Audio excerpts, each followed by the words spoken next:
தவளக்குப்பம் தானாம்பாளையம் தனியார் பள்ளியில் பயிலும் சிறுமியிடம் பாலியல் சீண்டலில் ஈடுபட்ட ஆசிரியர் மீதும் பள்ளியின் மீதும் கடும் நடவடிக்கை மேற்கொள்ள வேண்டும் என தவளக்குப்பம் கிழக்கு கடற்கரை சாலையில் பொதுமக்கள் சாலை மறியலில் ஈடுபட்டனர். மணவெளி தொகுதிக்குட்பட்ட தவளக்குப்பம் அருகே உள்ள தானாம்பாளையம் பகுதியில் செயல்பட்டு வரும் தனியார் பள்ளியில் அறிவியல் ஆசிரியராக பணிபுரிந்து வருபவர் முதலியார்பேட்டையைச் சேர்ந்த மணிகண்டன். இவர் அதே பள்ளியில் 1ஆம் வகுப்பு படிக்கும் 6 வயது சிறுமியிடம் கடந்த 4 மாதங்களாக பாலியல் சீண்டலில் ஈடுபட்டதாக கூறப்படுகிறது. இதனிடையே நேற்று முன்தினம் அந்த சிறுமிக்கு திடீரென உடல்நிலை சரியில்லாமல் வீட்டில் இருந்துள்ளார். இதனை கண்ட அந்த சிறுமியின் பெற்றோர்கள் அவரை மருத்துவமனைக்கு அழைத்துச் சென்று பரிசோதித்தனர். அப்போது சிறுமி பாலியல் சீண்டலுக்கு ஆளாகி இருப்பது தெரிய வந்துள்ளது. தொடர்ந்து பெற்றோர் சிறுமியிடம் விசாரித்த போது தன்னிடம் பள்ளியின் ஆசிரியர் மணிகண்டன் தகாத முறையில் நடந்து கொண்டதாக தெரிவித்துள்ளார். இதனையடுத்து சிறுமியின் பெற்றோர் மற்றும் உறவினர்கள் நேற்று சம்பந்தப்பட்ட பள்ளிக்கு நேரில் சென்று இது குறித்து பள்ளியில் உள்ள சிசிடிவி பதிவை பார்வையிட கேட்டபோது பள்ளி நிர்வாகம் தரப்பில் எந்தவித சரியான பதிலும் கூறாமல் மறுத்ததோடு தவளக்குப்பம் காவல்துறை உதவி ஆய்வாளர் சண்முக சத்யா தலைமையில் காவலர்கள் பெற்றோரை தாக்கியுள்ளனர். இதனால் கோபமுற்ற உறவினர்கள் பள்ளியில் இருந்த கண்ணாடி, மேஜை, கணினி அறை, நாற்காலி உள்ளிட்ட பொருட்களை உடைத்து பள்ளியை சூறையாடினர். இதனையடுத்து சிறுமியின் பெற்றோர் இது தொடர்பாக தவளக்குப்பம் காவல் நிலையத்தில் புகார் தெரிவித்தனர். ஆனால் காவல்துறையும் சம்பந்தப்பட்ட ஆசிரியர் மணிகண்டன் மீது வழக்கு பதிவு செய்யாமல் தாமதப்படுத்தியுள்ளதாக கூறப்படுகிறது. இதனால் ஆத்திரமடைந்த சிறுமியின் பெற்றோர் மற்றும் உறவினர்கள் சம்பந்தப்பட்ட பள்ளியை முற்றுகையிட்டு ஆசிரியர் மீது உடனடியாக வழக்கு பதிவு செய்து கைது செய்ய கோரி புதுச்சேரி கடலூர் பிரதான சாலையான தவளக்குப்பம் 4 முனை சந்திப்பில் சாலை மறியலில் ஈடுபட்டனர். மாலை 5 மணி முதல் சாலை மறியலில் ஈடுபட்ட சுமார் 1000க்கும் மேற்பட்டோர் இரவு 10 மணி வரையும் ஓயவில்லை.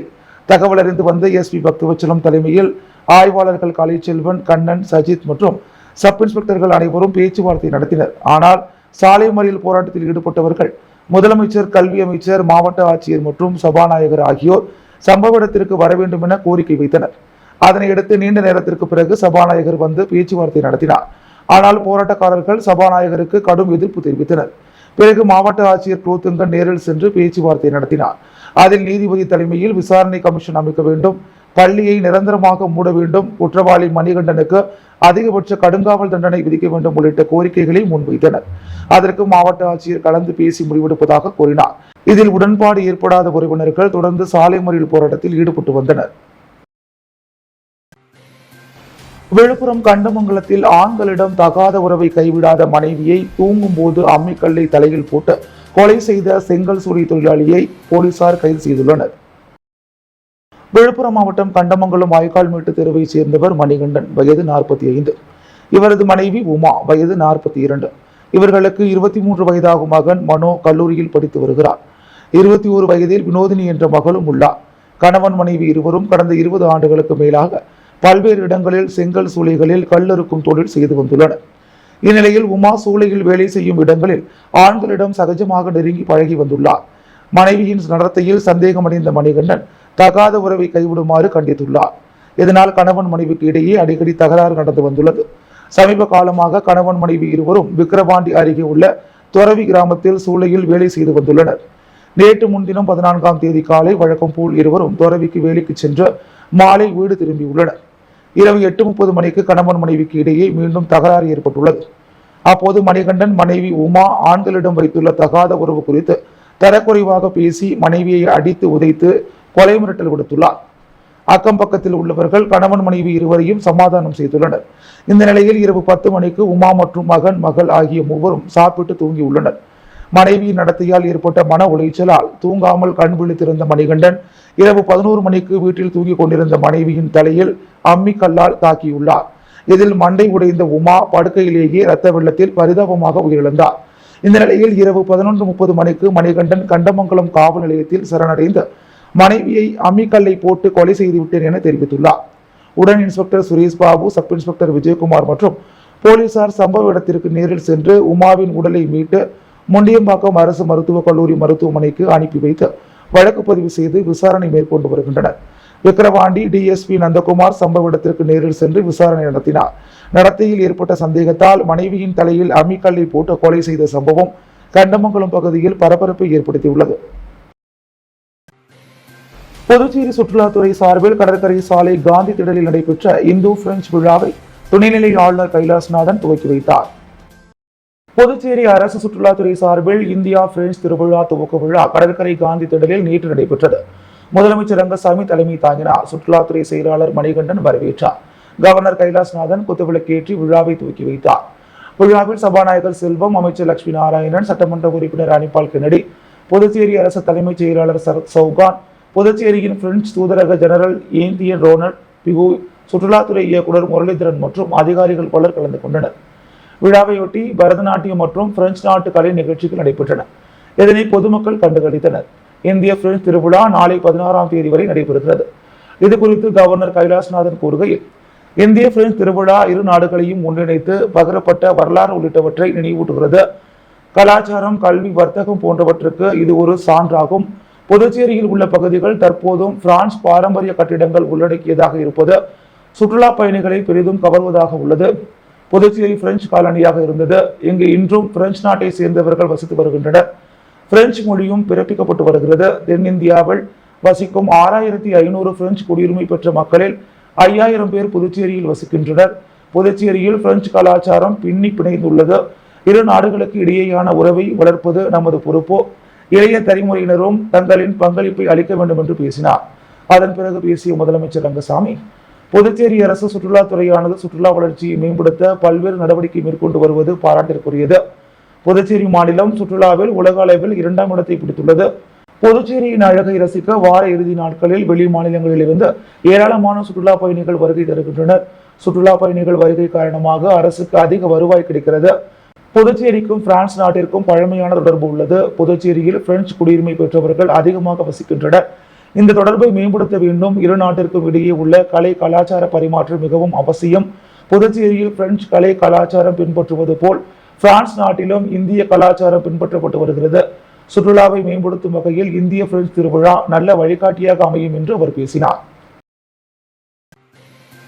புதுச்சேரியில் இன்று தொடங்கும் 10 மற்றும் 12ஆம் வகுப்பு பொதுத் தேர்வை 10,653 அரசு பள்ளி மாணவ மாணவிகள் எழுதுகின்றனர். மேலும் கடந்த ஆண்டு முதல் புதுச்சேரி அரசு பள்ளிகளில் CBSE பாடத்திட்டம் அமல்படுத்தப்பட்ட நிலையில் மாணவர்கள் முதன்முறையாக மத்திய அரசின் பாடத்திட்டத்தின் கீழ் பொதுத் தேர்வை எழுதுகின்றனர். புதுச்சேரி யூனியன் பிரதேசத்திற்கு என்று தனி கல்வி வாரியம் இல்லாததால் புதுச்சேரி அரசு தமிழக கல்வி வாரியத்தையே பின்பற்றி வந்தது. மேலும் 10, 11 மற்றும் 12ஆம் வகுப்பு பொதுத் தேர்வுகளும் தமிழக அரசின் பாடத்திட்டத்தை பின்பற்றியே நடத்தப்பட்டன. இந்நிலையில் கடந்த ஆண்டு முதல் புதுச்சேரியில் உள்ள அனைத்து அரசு பள்ளிகளும் மத்திய அரசின் CBSE பாடத்திற்கு மாற்றப்பட்டது. தொடர்ந்து மத்திய அரசின் பாடத்திட்டத்தின் கீழ் வகுப்புகள் நடைபெற்று வந்தன. இந்நிலையில் இன்று CBSE பாடத்திட்டத்தின் கீழ் 12 மற்றும் 10ஆம் வகுப்பு மாணவர்களுக்கான பொதுத் தேர்வு இன்று தொடங்குகிறது. இன்று தொடங்கி ஏப்ரல் 4ஆம் தேதி வரை நடைபெறும் தேர்வை புதுச்சேரி, காரைக்கால், மாஹே, ஏனாம் பகுதியில் உள்ள 185 அரசு பள்ளிகளில் பயிலும் 10,653 மாணவ மாணவிகள் எழுதுகின்றனர். இதில் புதுச்சேரியைச் சேர்ந்த 12ஆம் வகுப்பு மாணவ மாணவிகள் 4,129 பேரும், 10ஆம் வகுப்பு மாணவ மாணவிகள் 4,098 பேரும் தேர்வு எழுதுகின்றனர். இவர்களுக்காக புதுச்சேரியில் மட்டும் 21 தேர்வு மையங்கள் அமைக்கப்பட்டுள்ளன. இதேபோல் காரைக்கால் பகுதியில் 10 தேர்வு மையங்களில் 2,389 மாணவ மாணவிகளும், மாஹே பகுதியில் 3 தேர்வு மையங்களில் 711 மாணவ மாணவிகளும், ஏனாம் பகுதியில் 2 தேர்வு மையங்களில் 331 மாணவ மாணவிகளும் 10 மற்றும் 12ஆம் வகுப்பு தேர்வினை எழுதுகின்றனர். தேர்வுகள் அனைத்தும் காலை 10:30 மணிக்கு துவங்கி 1:30 மணிக்கு நடைபெறுகிறது. தேர்வு மையங்களில் தடையின்றி மின்சாரம் வழங்க தேவையான நடவடிக்கைகள் எடுக்கப்பட்டுள்ளது. மேலும் தேர்வு எழுத வரும் மாணவர்கள் எந்தவித தகவல் தொடர்பு சாதனங்களும் எடுத்து வர தடை விதிக்கப்பட்டுள்ளது. இதேபோல் ஹால் டிக்கெட் இல்லாத மாணவர்கள் கண்டிப்பாக தேர்வு எழுத அனுமதிக்கப்பட மாட்டார்கள் எனவும் தெரிவிக்கப்பட்டுள்ளது. புதுச்சேரி அரசு பள்ளிகளில் மத்திய அரசின் CBSE பாடத்திட்டம் கடந்த ஆண்டு முதல் அமல்படுத்தப்பட்டுள்ள நிலையில் முதன்முறையாக மத்திய அரசின் பாடத்திட்டத்தின் கீழ் அரசு பள்ளி மாணவர்கள் பொது தேர்வு எழுதுகின்றனர் என்பது குறிப்பிடத்தக்கது. புல்வாமா தாக்குதலில் வீரமரணம் அடைந்த ராணுவ வீரர்களுக்கு அஞ்சலி செலுத்தும் நிகழ்ச்சி நடைபெற்றது. ஜம்மு காஷ்மீர் புல்வாமாவில் கடந்த 14/2/2019 ஆண்டு தீவிரவாதிகள் நடத்திய தாக்குதலில் 40 துணை ராணுவ வீரர்கள் வீரமரணம் அடைந்தனர். அவர்களுக்கு ஓய்வு பெற்ற துணை ராணுவ படை நலவாரிய சங்கத்தின் சார்பில் அஞ்சலி செலுத்தும் நிகழ்ச்சி அண்ணா சிலை அருகே நடைபெற்றது. நிகழ்ச்சிக்கு புதுச்சேரி முன்னாள் காவல்துறை நலச்சங்க செயலாளர் இளங்கோவன் தலைமை தாங்கினார். புதுச்சேரி துணை ராணுவ படை நலவாரிய சங்க தலைவர் சசிகுமார் முன்னிலை வகித்தார். சபாநாயகர் செல்வம், சட்டமன்ற உறுப்பினர்கள் VP ராமலிங்கம், கல்யாண சுந்தரம், நேரு, முன்னாள் சட்டமன்ற உறுப்பினர் ஓம் சக்தி சேகர் மற்றும் பலர் கலந்து கொண்டனர்.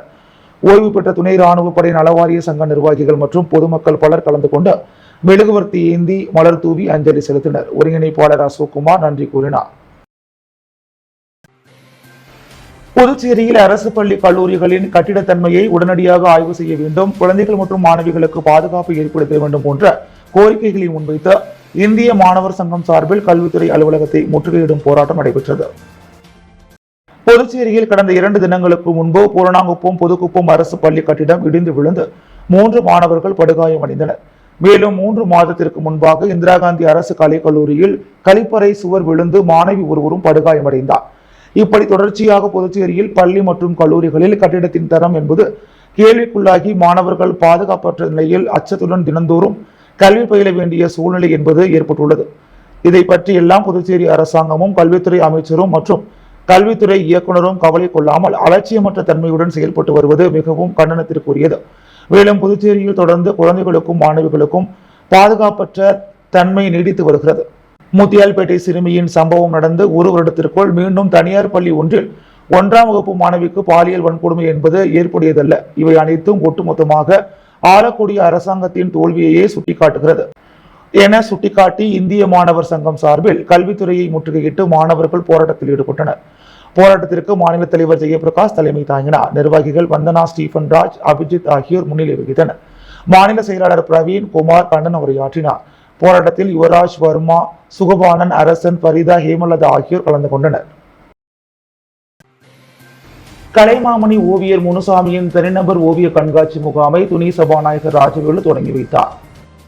எக்ஸ்ப்ளோஷன் ஆஃப் கலர்ஸ் 2025 என்ற தலைப்பில் கலைமாமணி ஓவியர் முனுசாமியின் தனிநபர் ஓவிய கண்காட்சி முகாமை புதுச்சேரி கண்டம்பாரி ஆர்ட் கேலரி கூடத்தில் புதுச்சேரி சட்டமன்ற துணை சபாநாயகர் ராஜவேலு தலைமை விருந்தினராக கலந்து கொண்டு தொடங்கி வைத்தார். இன்று முதல் பிப்ரவரி 27ஆம் தேதி வரை நடைபெறுகின்ற இந்த ஓவிய கண்காட்சி முகாமிற்கான பல்வேறு விவரங்கள் அடங்கிய கேட்லாக்கை சட்டமன்ற துணை சபாநாயகர் வெளியிட புதுச்சேரி அரசின் சமக்ஷா சிக்ஷா திட்டத்தின் மாநில ஒருங்கிணைப்பாளர் ஹெலன் ராணி பெற்றுக் கொண்டார். இந்த நிகழ்ச்சிக்கு புதுச்சேரி மாநில கலை இலக்கிய பெருமன்றத்தின் தலைவர் எல். சிவகுமார் தலைமை தாங்கினார். தலைமை ஆசிரியர் செல்லையா, எக்கோல் ஆங்கிலஸ் அரசு ஆரம்ப பள்ளியின் தலைமை ஆசிரியர் சிவகுமார், மணவெளி அரசு ஆரம்ப பள்ளி தலைமை ஆசிரியை சாந்தகுமாரி, தமிழ்நாடு கலை இலக்கிய சங்கத்தின் புதுச்சேரி மாநில குழு உறுப்பினர் பாலசுப்ரமணியம், புதுச்சேரி அரசு ஊழியர் சம்மேளன கூட்டு இயக்கத்தின் துணை ஒருங்கிணைப்பாளர் முருகவேல், அரிக்கைமேடு ஓவிய நிறுவனத்தின் செயலாளர் கலைமாமணி சுகுமாரன், அசிஸ் வேர்ல்ட் ரெக்கார்ட்ஸ் அமைப்பின் நிறுவனர் முனைவர் ராஜேந்திரன் ஆகியோர் வாழ்த்துரை வழங்கினர். தனிநபர் ஓவிய கண்காட்சியை நடத்துகின்ற கலைமாமணி ஓவியர் முனுசாமி ஓவிய கண்காட்சியின் சிறப்பு அம்சங்கள் மற்றும் கருப்பொருள் குறித்து விளக்கியதோடு அனைவருக்கும் சால்வை அணிவித்து நன்றி கூறினார். இன்று 10 மற்றும் 12ஆம் வகுப்பு பொதுத் தேர்வு எழுதும் மாணவர்கள் மணக்குள விநாயகரை வணங்கி வழிபட்டு தேர்வு எழுத சென்றனர். புதுச்சேரி மாநிலத்தில் இன்று சிபிஎஸ்இ பாடத்திட்டத்தின் கீழ் 10 மற்றும் 12ஆம் வகுப்புகளுக்கு பொதுத் தேர்வுகள் தொடங்கியது. மொத்தம் 35 தேர்வு மையங்கள் அமைக்கப்பட்டுள்ளன. இந்த பொதுத் தேர்வில் கலந்து கொள்ளும் மாணவ மாணவிகள் இன்று காலை பிரசித்தி பெற்ற மணக்குள விநாயகர் ஆலயத்திற்கு தங்கள் பெற்றோருடன் வந்து சுவாமி தரிசனம் செய்தனர். ரோட்டரி கிளப் ஆஃப் பாண்டிச்சேரி ஆரோசிட்டி சார்பில் படித்து வேலை இல்லாமல் அவதிப்படும் புதுச்சேரி இளைஞர்களுக்கான இலவச வேலைவாய்ப்பு முகாம் நாளை சாரதா கங்காதரன் கல்லூரியில் நடைபெறுகிறது. Rotary club of Pondicherry Aurocity all rotary கிளப்பின் பாண்டிச்சேரி மற்றும் ஈகோட்டஸ் டெவலப்மெண்ட் இனிஷியேட்டிவ்ஸ் இணைந்து நடத்தும் இலவச ரோட்டரி வேலைவாய்ப்பு முகாம் நாளை 16ஆம் தேதி ஞாயிற்றுக்கிழமை காலை 8 மணி முதல் மதியம் 2 மணி வரை தேங்காய்திட்டு சாரதா கங்காதரன் கல்லூரியில் நடைபெறுகிறது. இந்த வேலைவாய்ப்பு முகாமில் 40க்கும் மேற்பட்ட நிறுவனங்கள் பங்கேற்று 1000க்கும் மேற்பட்ட வேலைவாய்ப்புகளை வழங்க உள்ளது. 8ஆம் வகுப்பு முதல் 10, 12ஆம் வகுப்பு பயின்றவர்கள் diploma, ITI, BEd, UG, PG, BE, BTech, MBA, MCA போன்ற கல்வி தகுதி உடையவர்கள் 18 வயது முதல் 35 வயதிற்குள் இருப்பவர்கள் பங்கு பெற்று பயன்பெறலாம். புதுச்சேரியில் 3 வாலிபர்கள் வெட்டி படுகொலை செய்யப்பட்ட வழக்கில் பிரபல ரவுடி சத்யா உட்பட 10 பேரை போலீசார் கைது செய்து விசாரணை மேற்கொண்டு வருகின்றனர். புதுச்சேரி ரெயின்போ நகர் 7வது குறுக்கு தெருவில் உள்ள பாழடைந்த வீட்டில் பிரபல தாதா திஸ்தான் மகன் ரிஷி, திடீர் நகரைச் சேர்ந்த தேவா, ஜே நகரைச் சேர்ந்த ஆதி ஆகிய 3 இளைஞர்கள் மர்ம நபர்களால் வெட்டி படுகொலை செய்யப்பட்டனர். இது தொடர்பாக பெரியகடை போலீசார் வழக்கு பதிவு செய்து தனிப்படை அமைத்து விசாரணை மேற்கொண்டனர். விசாரணையில் டிவி நகரைச் சேர்ந்த பிரபல ரவுடி சத்யா கொலை செய்தது தெரிய வந்துள்ளது. இதனையடுத்து சென்னையில் தலைமறைவாக இருந்த சத்யா உட்பட 10 பேரை போலீசார் கைது செய்தனர்.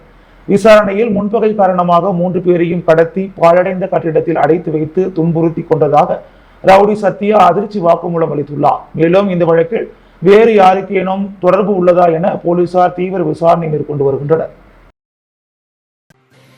புதுச்சேரியில் பாலியல் துன்புறுத்தலுக்கு ஆளான சிறுமியின் குடும்பத்திற்கு ரூபாய் 25 லட்சம் நிவாரணம் வழங்க வேண்டும் என அதிமுக மாநில செயலாளர் அன்பழகன் வலியுறுத்தியுள்ளார். புதுச்சேரி அதிமுக தலைமை அலுவலகத்தில் செய்தியாளர்களை சந்தித்த மாநில செயலாளர் அன்பழகன், புதுச்சேரி தானாம்பாளையம் தனியார் பள்ளி ஆசிரியரால் பாலியல் துன்புறுத்தலுக்கு ஆளாகி பாதிக்கப்பட்ட சிறுமியின் குடும்பத்திற்கு ரூபாய் 25 லட்சம் நிவாரணம் வழங்க வேண்டும் என்றும் உரிய நடவடிக்கை எடுக்காத தவளக்குப்பம் காவல் நிலைய ஆய்வாளர், உதவி ஆய்வாளர் உட்பட அனைத்து காவலர்களையும் கூண்டோடு இடமாற்றம் செய்ய வேண்டும் என்றார். பள்ளியின் தாளாளர் சபாநாயகர் செல்வத்திற்கு நெருக்கமானவரும் பாஜகவை சேர்ந்தவர் என்பதால் போலீசார் நடவடிக்கை எடுக்கவில்லை என குற்றம் சாட்டிய அன்பழகன், பாதிக்கப்பட்ட மக்களை சந்திக்க சொகுசு காரில் வலம் வரும் உள்துறை அமைச்சர் உட்பட ஏனைய அமைச்சர்கள் வராதது ஏன் என கேள்வி எழுப்பினார். இந்த விவகாரத்தில் மீனவ பஞ்சாயத்து எடுக்கும் முடிவிற்கு அதிமுக என்றும் துணை நிற்கும் எனவும், புதுச்சேரி மாநிலத்தில் சட்டம் ஒழுங்கு முழுமையாக சீர்குலைந்துள்ளது என்றும், குற்றவாளிகள் ரவுடிகளுடன் குற்றப்பிரிவு போலீசார் தொடர்பில் இருப்பதால் சட்டம் ஒழுங்கு சீர்குலைவு ஏற்படுவதாக தெரிவித்தார். புதுச்சேரியில் தனியார் பள்ளி மாணவர்கள் இந்திய சாதனை புத்தகம் சார்பாக 61 மாணவர்கள் ஒன்று சேர்ந்து 30 நிமிடம் நடனமாடி சாதனை புரிந்தனர். புதுச்சேரி நெல்லித்தோப்பு அண்ணா நகர் 4வது கிளாஸில் இயங்கி வரும் லா கிரீன் ஆப்பிள் ஆரம்ப பள்ளியில் இந்திய சாதனை புத்தகம் சார்பாக 61 மாணவர்கள் ஒன்று சேர்ந்து 30 நிமிடங்கள் நடனமாடி சாதனை புரிந்தனர். இந்நிகழ்ச்சியின் நீதிபதியாக நெல்லித்தோப்பு சட்டமன்ற உறுப்பினர் ரிச்சர்ட் ஜான்குமார் மற்றும் இந்திய சாதனை புத்தகம் தலைவர் கவிதா பங்கேற்றனர். மேலும் பள்ளி முதல்வர் சீதாலட்சுமி, துணை முதல்வர் வேதலட்சுமி மற்றும் பள்ளி ஆசிரியர்கள் ஆகியோர் நிகழ்ச்சியை சிறப்பாக ஏற்பாடு செய்திருந்தனர். மேலும் மாணவர்களுக்கு சிறப்பான நடனத்தை நடன கலைஞர்களான சதீஷ், முகமது மற்றும் பிரவீன் ஆகியோர் ஏற்பாடு செய்திருந்தனர். மாணவர்களுக்கான சான்றிதழ்களை பிபின் ராவத், உலக சாதனை முதல்வர் வினோத் குமார் ஏற்பாடு செய்தார். இந்நிகழ்ச்சிக்கு சந்தியா சிறப்பாக தொகுப்புரை நிகழ்த்தினார். பள்ளியின் தலைமை மேலாளர் நடராஜன் கலந்து கொண்டார். உப்பளம் தொகுதிக்குட்பட்ட உப்பனாரில் தூர்வாரும் பணியை சட்டமன்ற உறுப்பினர் அனிபால் கென்னடி நேரில் சென்று ஆய்வு மேற்கொண்டார். உப்பளம் தொகுதிக்குட்பட்ட பகுதிகளில் கொசுக்களை ஒழிக்க இதுவரை கொசு மருந்து தெளித்தும், உப்பனார் பெரிய வாய்க்கால் மற்றும் கழிவுநீர் வாய்க்கால்களை தூர்வாரியும், அசுத்தமான சாலைகளை தூய்மைப்படுத்தி கொசுக்களை அழிக்கும் பணிகள் இதுவரை தொடர்ச்சியாக சட்டமன்ற உறுப்பினர் அனிபால் கென்னடியால் மேற்கொள்ளப்பட்டு வருகிறது. அதன் தொடர்ச்சியாக வாய்க்கால் தூர்வாரும் பணி ஜேசிபி உதவியுடன் நடைபெற்றது. அதனை சட்டமன்ற உறுப்பினர் அனிபால் கென்னடி நேரில் சென்று ஆய்வு மேற்கொண்டார். முழுமையாக தூர்வார கோரி சட்டமன்ற உறுப்பினர் அதிகாரிகளிடம் வலியுறுத்தினார். பல்வேறு கோரிக்கைகளை வலியுறுத்தி புதுச்சேரி ஸ்டேட் பேங்க் கிளை முன்பு அகில இந்திய அனைத்து வங்கி ஊழியர்கள், அலுவலர்கள் தொழிற்சங்க கூட்டமைப்பு சார்பில் கண்டன ஆர்ப்பாட்டம் நடைபெற்றது. புதுச்சேரி பாரத ஸ்டேட் வங்கி மெயின் கிளை முன்பு நேற்று மாலை UFPU சார்பில் பல்வேறு கோரிக்கைகளை வலியுறுத்தி ஆர்ப்பாட்டம் நடைபெற்றது. AIBEA செயலாளரும் இந்தியன் வங்கி சங்க நிர்வாகியுமான ரவீந்திரன் வரவேற்றார். புதுச்சேரி UFPU கன்வீனரும் SBI ஊழியர் சங்க துணை பொதுச் செயலாளருமான முரளிதரன் தலைமை வகித்தார். புதுச்சேரி ஐபோக் தலைவரும் இந்தியன் வங்கி அலுவலக சங்க நிர்வாகியுமான ரஞ்சித், ஐபோக் செயலாளரும் SBI அலுவலர் சங்க நிர்வாகியுமான செந்தில்குமார், யூனியன் வங்கி ஊழியர் சங்க நிர்வாகி பாலமுருகன், இந்தியன் வங்கி செயற்குழு உறுப்பினர்கள் ராணி, ரீனா, யூகோ வங்கி நிர்வாகி ஹரிஹரன், IOB வங்கியின் Premkumar, Bank of India Anbazhagan, Canara வங்கி ரவிக்குமார் உள்ளிட்ட பலர் கலந்து கொண்டனர். SBI ஊழியர் சங்க உதவி பொதுச் செயலாளர் நிதிஷ் நன்றி கூறினார். அனைத்து பிரிவு ஊழியர்கள், அதிகாரிகள் பணி நியமனம் மற்றும் அனைத்து தற்காலிக பணியாளர்களை நிரந்தரமாக்க வேண்டும். வங்கித்துறையில் வாரத்தில் 5 நாட்கள் மட்டுமே வேலை நாட்கள் வேண்டும். பொதுத்துறை வங்கிகளில் ஊழியர்கள் மற்றும் அதிகாரிகள், இயக்குநர்கள் பதவிகளை நிரப்ப வேண்டும். அரசு ஊழியர்களுக்கு இருப்பது போல் பணிப்பொறி சட்டத்தை திருத்தி உச்சவரம்பை ரூபாய் 25 லட்சமாக உயர்த்தி வருமான வரி விலக்கு அளித்திட வேண்டும் உள்ளிட்ட பல்வேறு கோரிக்கைகளை வலியுறுத்தி இப்போராட்டம் நடைபெற்றது. வரும் 21ஆம் தேதி புதுச்சேரி காந்தி சாலை இந்தியன் வங்கி முன்பு அடுத்த கட்ட ஆர்ப்பாட்டம் நடைபெறும் என நிர்வாகிகள் தெரிவித்துள்ளனர். புதுவையில் தபால் நிலையங்கள் இணைப்பை கண்டித்து தேசிய அஞ்சல் ஊழியர் சங்கம் சார்பில் ஆர்ப்பாட்டம் நடைபெற்றது. புதுச்சேரி தலைமை தபால் நிலையம் எதிரே அஞ்சல் ஊழியர்கள் நேற்று மாலை கண்டன ஆர்ப்பாட்டத்தில் ஈடுபட்டனர். தேசிய அஞ்சல் ஊழியர் சங்கம், அஞ்சல் 3 மற்றும் தபால்காரர் பணிமுகத்திற்குள் ஊழியர் பிரிவு குரூப் C, தேசிய புறநிலை அஞ்சல் ஊழியர்கள் சங்கம் இணைந்து இப்போராட்டத்தை நடத்தியது. மாநில துணை செயலாளர் நம்பிராஜன் தலைமை தாங்கினார். தமிழ் மாநில செயலாளர் சுகுமாரன் முன்னிலை வகித்தார். நிர்வாகிகள் பாஸ்கரன், ரட்சகநாதன், சிவசங்கர், கருணாகரன், கார்த்திகேயன், ரமேஷ் பாபு, சிவகுமார், ராஜகோபால், வெற்றிவேல் மற்றும் பலர் கலந்து கொண்டனர். இதில் ஊழியர்கள் பலரும் கலந்து கொண்டனர். அஞ்சல் சேவையை பாதுகாத்திட, சீரமைப்பு என்ற பெயரில் சீரழிவை தடுத்திட ITC திட்டத்தை ரத்து செய்திட கோரி இப்போராட்டம் நடைபெற்றது. தமிழ்நாடு தௌஹீத் ஜமாத் சார்பில் நடைபெற்ற இரத்த தான முகாமில் 50க்கும் மேற்பட்டோர் கலந்து கொண்டு இரத்த தானம் செய்தனர்.